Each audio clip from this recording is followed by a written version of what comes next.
Jewett. Hello, John Jewett. Welcome to the Origins interview. Glad to be here.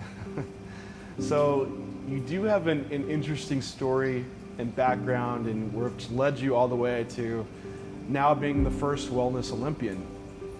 This was probably not always in your initial mind coming up and growing up, especially where you grew up at, right? Yeah. And so tell us, like, where did you originally grew up and describe that background for us. So, I originally am from the island of Hawaii, also known as the Big Island of Hawaii. I come from the district of Ka'u. More specifically, I come from Ocean View, Hawaii, which is a very, very, very small community. Me and my family, I have 3 sisters, 2 brothers, so big family.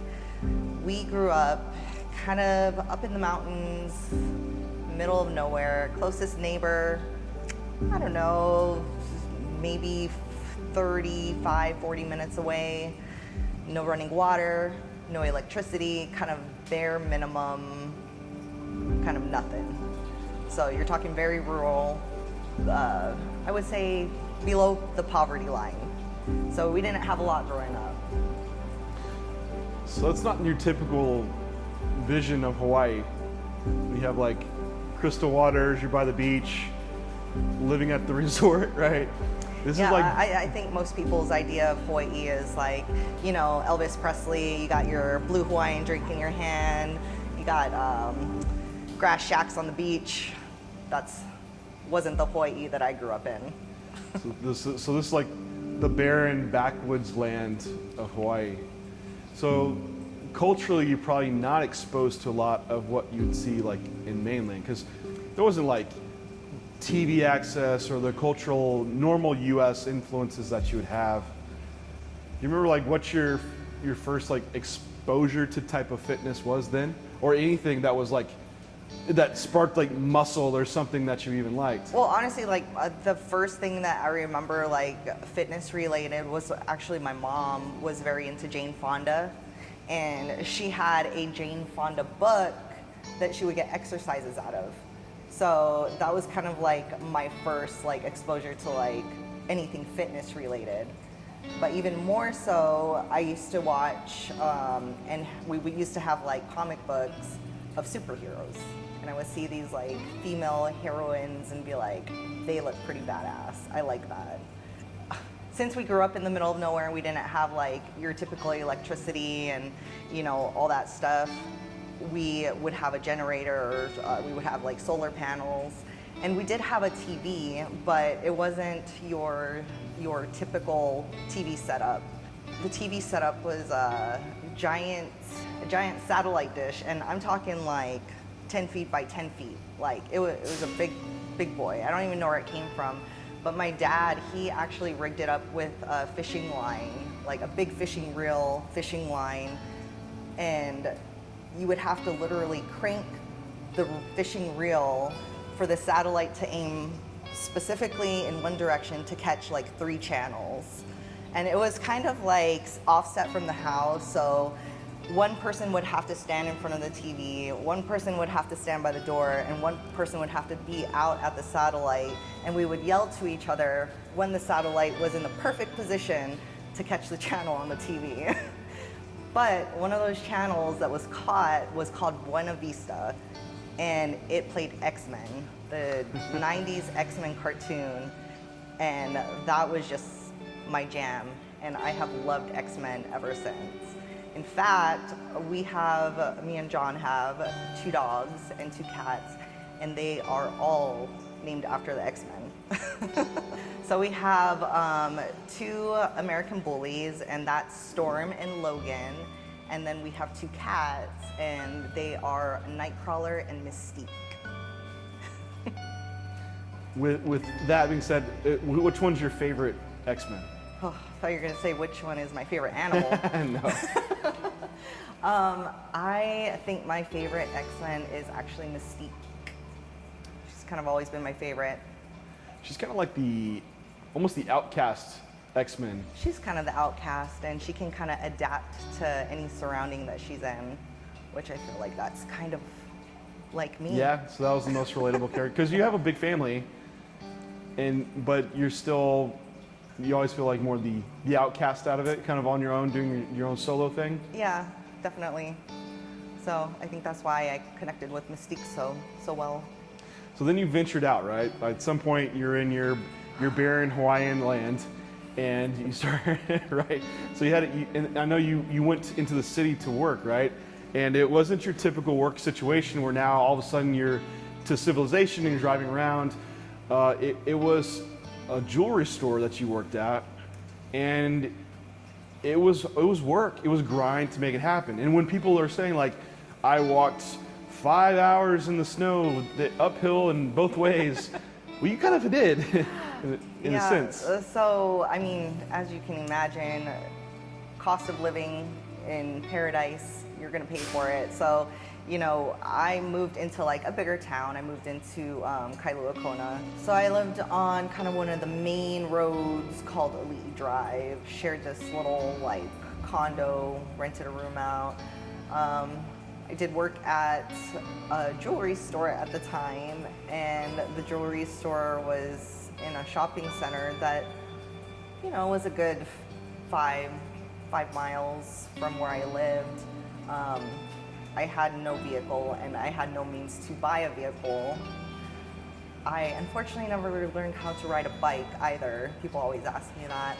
So I ended up having to walk the 5 miles to work every single day to work at this jewelry store. So it was 10 miles round trip for me. I had to leave the house 2 hours early just to walk to work.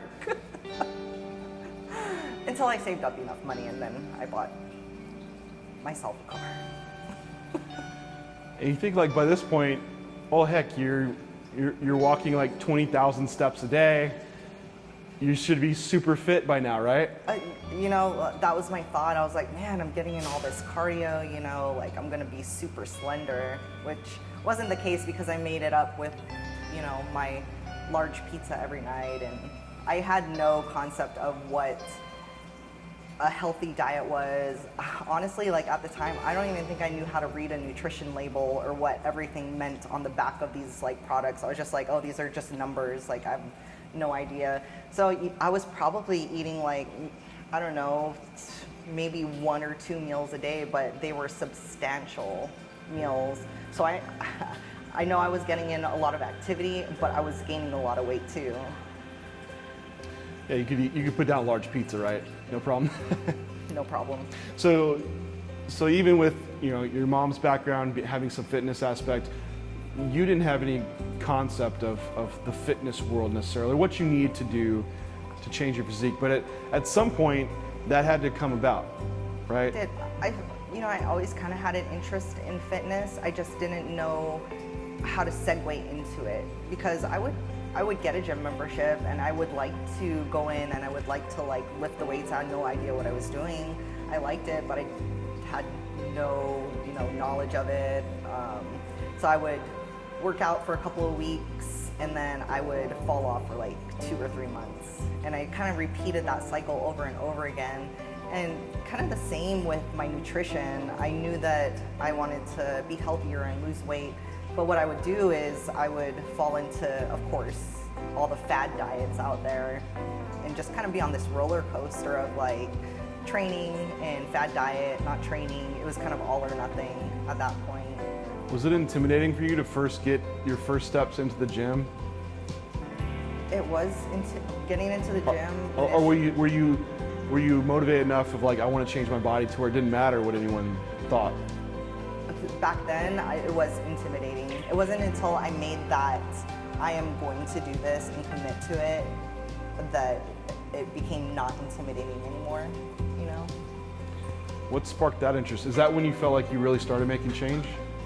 That was years after I was living in Hawaii. I moved to California and then I moved to Montana, and that's when I was like, okay, I need to make a change. And that's when I stepped foot in the gym, and you know, it's been consistent ever since.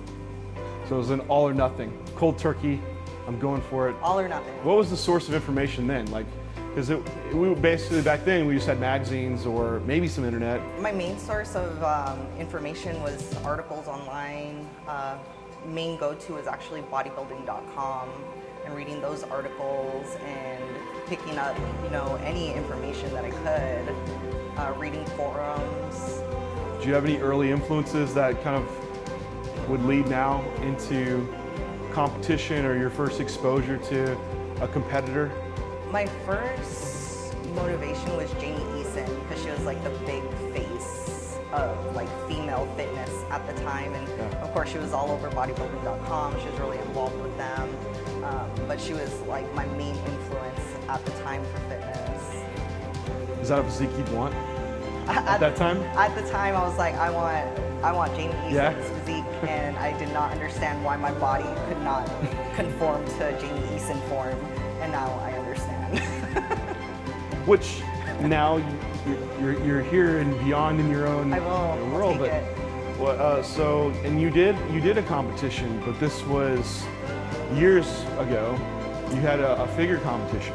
Years ago. So what spurred on that interest? Or was it partly like Jamie Eason and knowing like, hey, if I prepare for this, I'm gonna get further towards my physique goal? I actually saw, what was her name? Gina Aliati. I think that's how you pronounce her name. But she was a figure Olympian back in, I don't know, that was probably around 2010. But she was my initial like competition physique that I like to look at. And I was like, competing, that will give me like an end goal. And I decided I wanted to do a figure competition. So I went into a prep for it. I think I did like maybe a 16-week prep, hired a coach. I ended up losing a lot of weight and I got on stage, but it was not quite the physique that I was after. And I thought, maybe I'm just not cut out for this. And I didn't compete after that until 10 years later. Did that burn you, that first competition? Yeah, it did, because I was like, I worked so, well, my perception of it, right, is so much different now. But at the time I was like, oh my gosh, 16 weeks, I worked so hard for this and I dieted and like, this is all I'm like left with, it must just be me. So it kind of did, I was like, kind of like, what's the point, So 10 years later after that, you're now competing. What brought the initial back to stage? That burned you competing, that wasn't for you. What drove you to now start jumping back into the competition world? So seeing that, well, of course, like being around bodybuilders for a while now, since my husband, are a bodybuilder, I really had a new respect for just kind of the lifestyle in general. And I honestly never thought that I would compete again. I didn't know if I really had a passion for that. But once they announced that the wellness division was coming to the US, the wellness physique is a physique that I've kind of always admired. Even going back to, my comic book X-Men days, like if you look at those physiques, they're kind of like, muscular lower bodies, just like strong feminine physiques, and that's what I loved, and that's kind of what I saw in the wellness division. So I was like, I want to do that.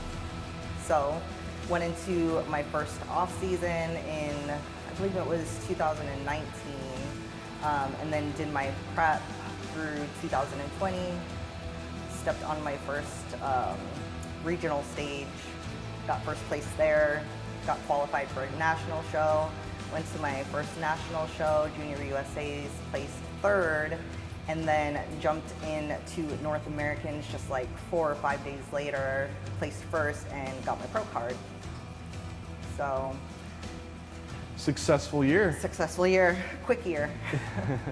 and probably more of a feeling of belonging amongst a division that was fit more for your physique. Definitely, and all the work that I did, I felt like this paid off. This was worth it. This is the physique that I like.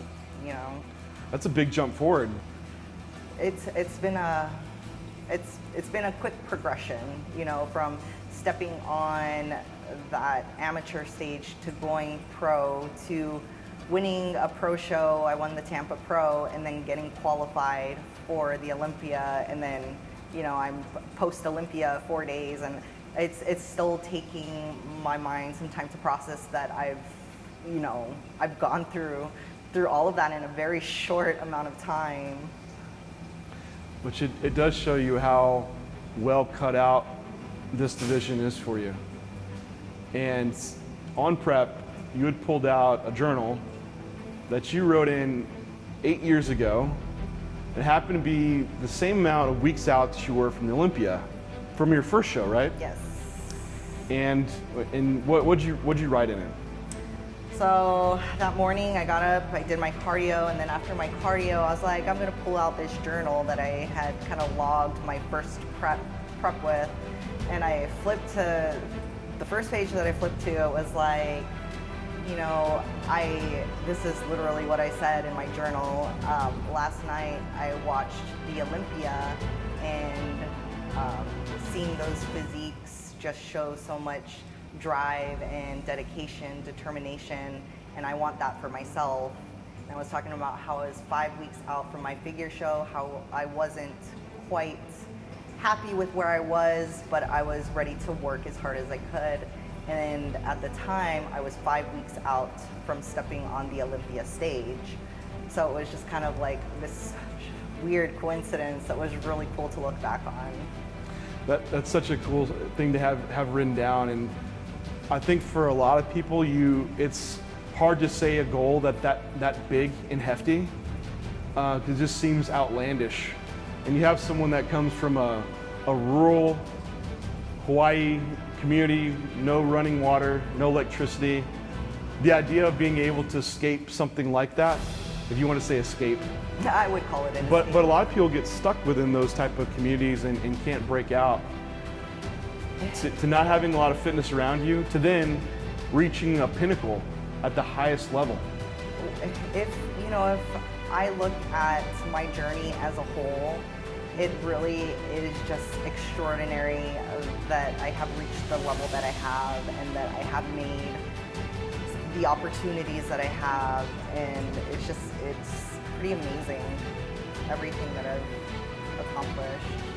It's definitely shown that there's a grind and work level that's carried out from your early beginnings, humble beginnings of having to work and walk to work and fight for the things that you want to progress through, and lots of challenges you have to overcome. That's continued for you to have to overcome to reach the Olympia stage, which is an incredible journey and story. So thank you, Renee, for sharing that with us. Happy to share. You know, sometimes you aren't going to be in the best situations. Life isn't just going to hand you opportunities. And sometimes you're just going to have to go out and create opportunities and dream really, really, really big. Some people look and say, oh wow, Renee's really lucky. Would you call that luck? I would not call any of my life luck. Quite the opposite. I've taken some pretty bad situations and I've just turned them into something useful, and taken the positives away from those situations as well.